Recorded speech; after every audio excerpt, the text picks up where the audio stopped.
High বন্ধুরা, আমি একটা তেতো ডালের রেসিপি তোমাদের সঙ্গে শেয়ার করছি। গরমের সময় এটা খাওয়াও খুব উপকার আর খেতেও খুব ভালো লাগে। আমি এখানে মুগ মুসুরি মিলিয়ে নিয়ে একটু ভালো করে ধুয়ে নিয়েছি। আর লাউ নিয়েছি, সজনে ডাঁটা আর উচ্ছেটাকে আমি একটু আলাদা ভেজে নেব। ডালটাকে আমি সেদ্ধ বসাচ্ছি। এর সময় আমি একটু তেল দিয়ে দিলাম আর দিচ্ছি নুন।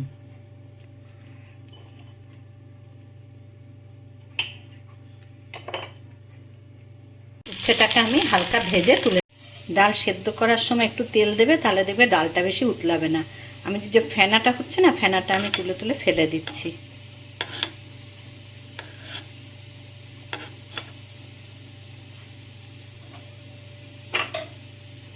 ডালটা আমার সেদ্ধ হয়ে গেছে। এবার আমি হলুদ দিলাম 1 চামচ, ছোট চামচে।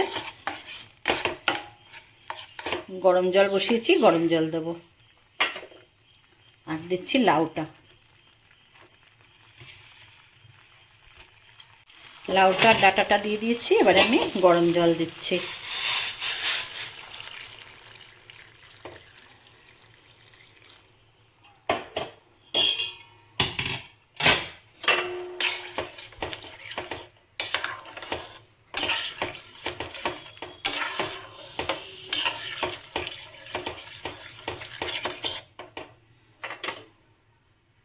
ভালো লাগলে তোমরা লাইক করবে, কমেন্ট অবশ্যই করো।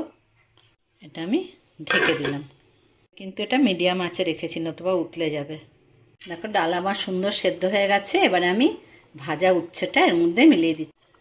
দেখো উচ্ছে ভাজাটা মিলিয়ে দিলাম ডালের মধ্যে।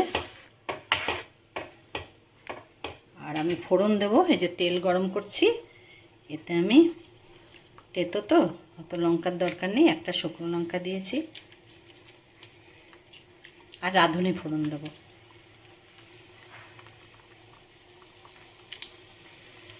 তেজপাতা দিলাম আর এই যে রাঁধুনিটা দিলাম।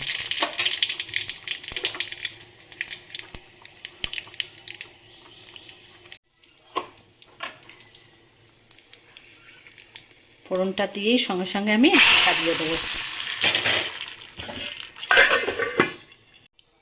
ঢাকাটা খুলে একটু আদাটা দিয়ে দিলাম। ফোড়নের পরে কিন্তু আমি আদাটা দিলাম। হ্যাঁ, এবারে ঢাকাটা দিয়ে কিছুক্ষণ রেখে দেবো। এই সময় কিন্তু গ্যাসটাও আমি বন্ধ করে দেবো। কেমন লাগলো আমার ডালের রেসিপিটা সবাই আমাকে কমেন্টে জানিও। আর যারা নতুন বন্ধু তারা অবশ্যই সাবস্ক্রাইব করে নেবে। আর সবাই ভালো থেকো।